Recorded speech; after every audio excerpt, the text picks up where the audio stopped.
Hi, I'm Miles Brandman, and this is the 2019 BMW i8 Roadster. It is by far BMW's most head-turning model, and we're going to go take a look. Come on.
And there she is, the BMW i8 Roadster. Started life as a concept, the 2012 i8 Spyder concept, but it took BMW a full 6 years to release this, the production model. And while there has been the Coupe, of course, the moment fans saw that Spyder concept, they wanted an i8 with the convertible top, and we finally have it. This one in particular is the Tera World Copper edition, so you get this copper paint job, gloss black brake calipers with blue accents, unique interior leather color, and inserts for the seats, ceramic controls, and some additional convenience features as standard. That's part of a $2,500 package on top of the i8 Roadster's $164,000 starting figure, which itself is $15,000 and some change more than the Coupe starting figure. So you're definitely paying for the ability to fold the top, but it looks dramatic and you still get the upward swinging doors, so it's worth it in my opinion. All right, let's start with design before we go into performance and competition.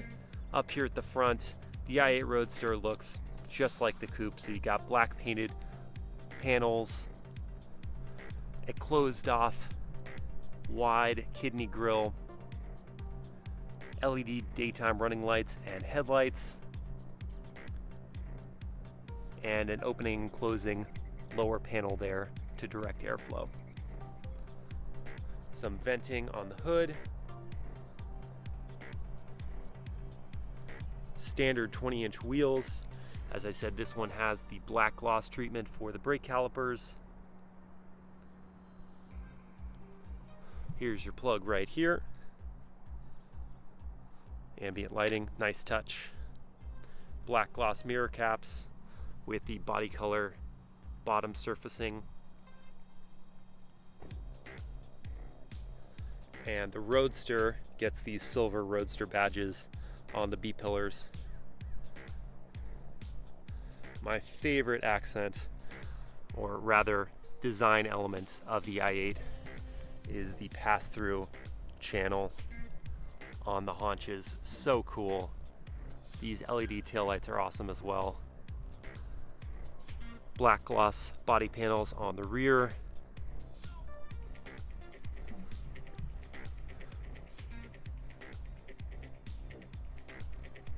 And got to make the comparison because the moment people saw it, you can't forget it, myself included. The back end looks like it's swallowing a Porsche 911. Yeah, sorry I ruined it for you now if you hadn't seen that before. This is a really cool angle of the car too. Looks like arms grabbing the black center panel. And one distinctive trait of the Roadster is that it does not have the Coupe's rear seats. So this panel right here is, this is where the inline 3-cylinder engine is. Back here is where you have some storage. The folding roof goes into this piece here, engine, then your storage, in that order.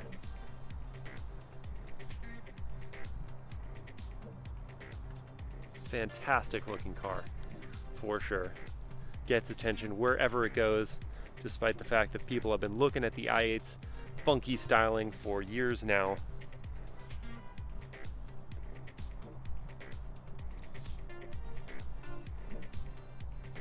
Truly impressive car.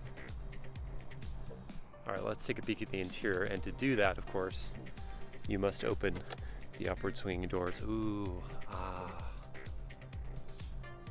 Love that that's still part of the convertibles packaging, just like the Coupe, and you get a peek at the carbon fiber construction of the vehicle, keeping it lightweight. Fun fact, the Roadster is only 132 pounds more than the Coupe. Part of the reason it's only that much more is the fact that it's losing the rear seats, but BMW made sure to keep the components of the convertible top as light as possible. Here's where you can see the high and deep instep on the i8, and this is what makes it a little difficult to get in and out of. Hard to look really cool getting in and out of any vehicle with the upward swinging doors, but this car, more so than some of the other ones, is pretty tricky. The interior, clean, pretty minimalist, but you do have some nice details like the carbon fiber weave around the cockpit, fully digital display for the driver, and then a infotainment screen. All your controls are just here for your drive modes, and then your gear selector is here. And this is kind of an interesting thing. Everything is so low and sweeping for the center stack, but the gear selector just looks like it's kind of just jutting out from nowhere.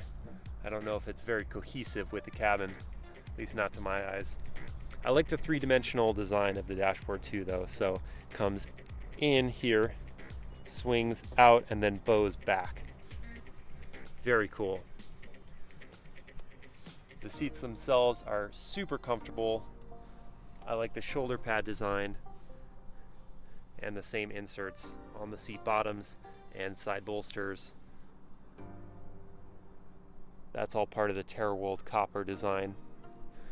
You've got some more storage down here behind the seats, and then I'll pop that rear compartment, show you what that's like.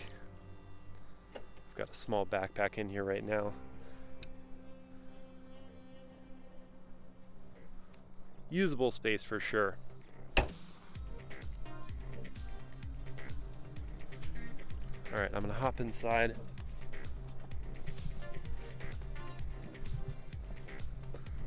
Fire it up. You won't hear much of anything except for computer noises, because it is, of course, a hybrid, a plug-in hybrid at that. So this digital display is reconfigurable. You can show media information on the right-hand side and switch around the dials. Steering wheel has this white accent around the whole perimeter. Looks really neat. Good girth to the wheel.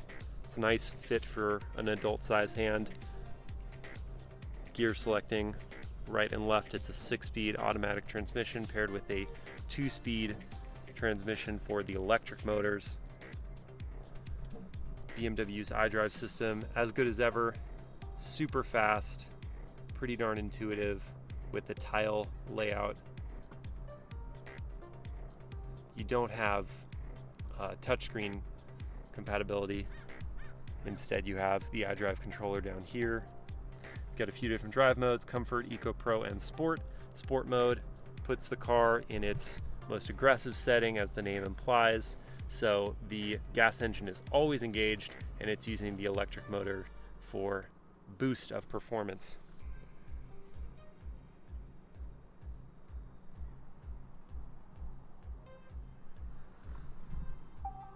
All right, let's talk about the performance of the vehicle. So improved over the first generation i8 is the battery. It's an 11.6 kilowatt hour battery that's improved over the 7.1 kilowatt hour battery from the pre-facelifted i8 Coupe. And it, combined with a turbocharged inline 3-cylinder motor, makes 369 horsepower, 420 pound-feet of torque. It does 0 to 60 in 4.2 seconds. Top speed is limited to 155 miles an hour, and the vehicle has an 18-mile all-electric range. So that's 12 more horsepower and 3 more miles of range than the pre-facelifted i8 Coupe.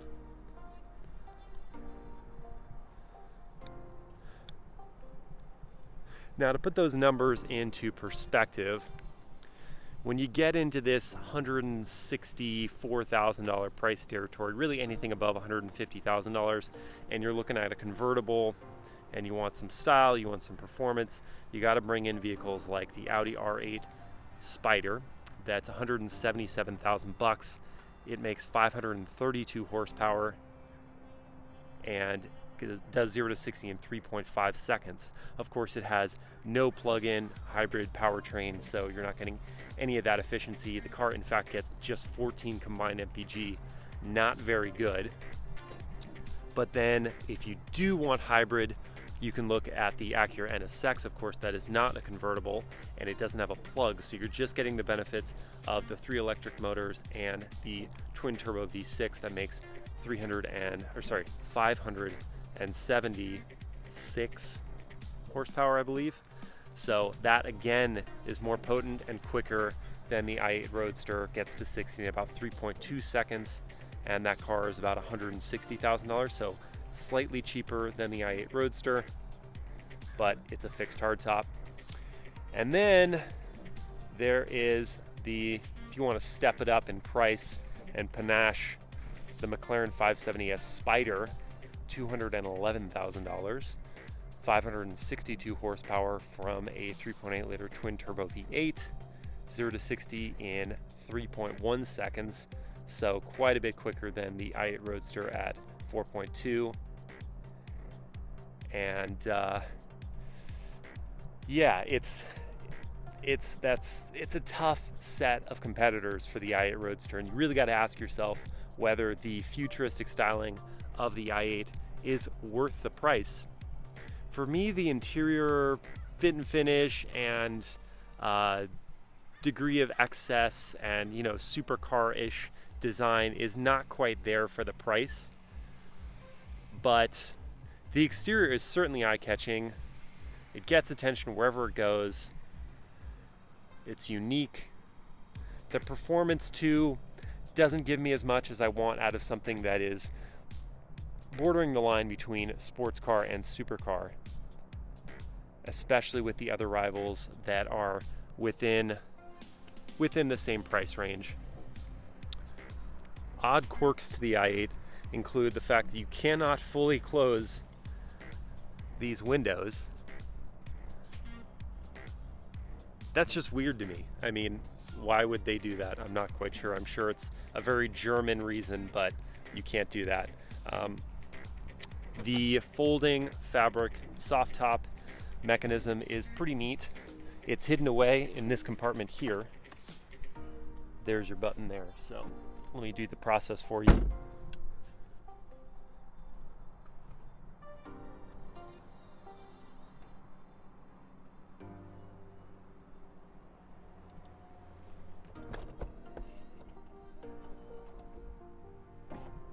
And apart from rolling up the windows, you're basically done. That whole process takes about 11 seconds.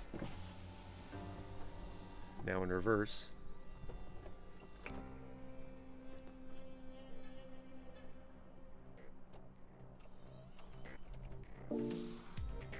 So pretty darn quick, and you can do that at speeds up to 25 to 30 miles an hour. Not too shabby. The door release buttons are here, where you have more of that carbon fiber weave. And in an emergency situation, you're on the roof, the car is on its roof. You can press this button to push out the doors so you don't have to rely on the upward swinging motion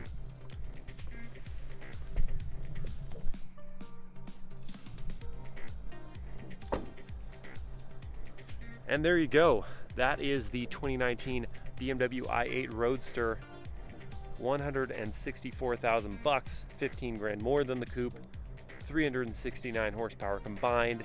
I didn't mention that it gets 27 combined mpg in addition to the 17 miles of all-electric range. 0 to 60, 4.2 seconds. And it's in the mix with some very potent, naturally aspirated and hybridized supercars.